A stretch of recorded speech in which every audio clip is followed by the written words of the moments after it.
శాసనమండలి ప్రాంగణంలో వైసీపీ సభ్యులు మాట్లాడుతున్నారు. లైవ్ లో చూద్దాం.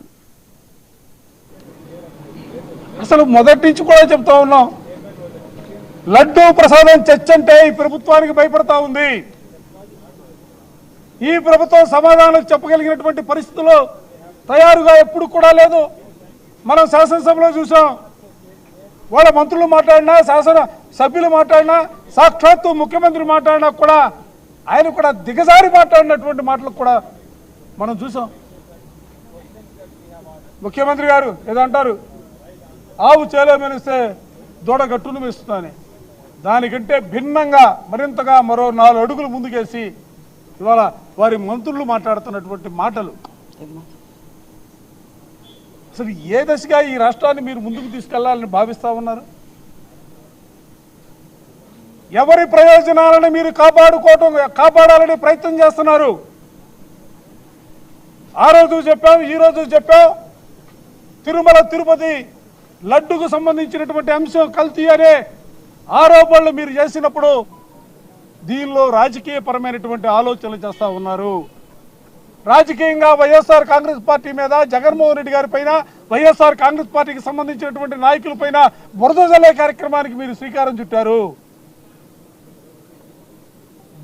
కొద్దిగా నిశ్చితంగా గమనిస్తే రాజకీయపరమైనటువంటి అంశాలతో పాటుగా మరోపక్క ఆర్థికపరమైనటువంటి అంశాలు, హిందాపూర్ దగ్గరకు వచ్చి ఆగింది లడ్డు కల్తీ వ్యవహారం.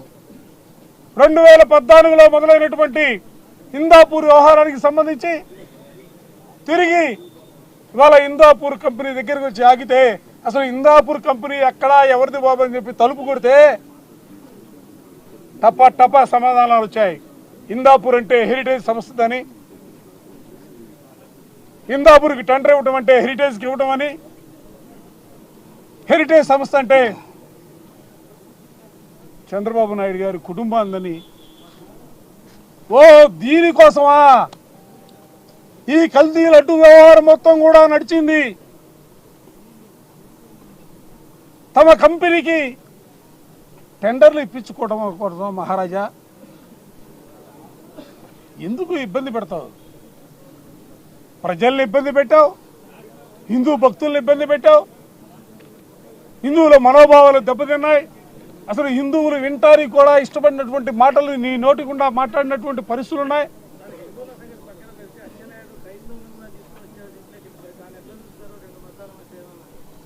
దౌర్భాగ్యం.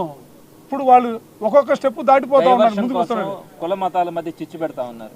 వాళ్ళు కేవలం వాళ్ళకి తిరుపతి లడ్డుకు సంబంధించినటువంటి అంశాలకి వాళ్ళకి పూర్తి అవగాహన ఉంది.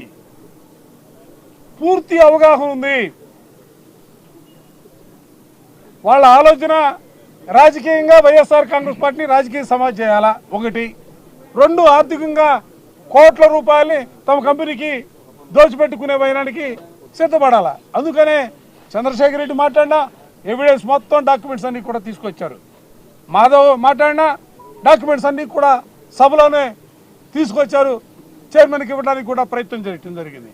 ఇటువంటి ప్రయత్నాల్లోనే ప్రభుత్వం దగ్గర సమాధానం లేదు. ఆ సమాధానం చెప్పలేనటువంటి పరిస్థితుల్లో అసలు చైర్మన్ గారికి ఏ మతం అయితే ఆయనకి ఏందబ్బా నాకు అర్థం కాదా? ఇవాళ చైర్మన్ గారు కొత్తగా రాజకీయాల్లోకి వచ్చాడా? ఆయన కొత్తగా చైర్మన్గా ఇవాళ పదవి స్వీకారం చేశాడా? ఎంత దారుణం అంటే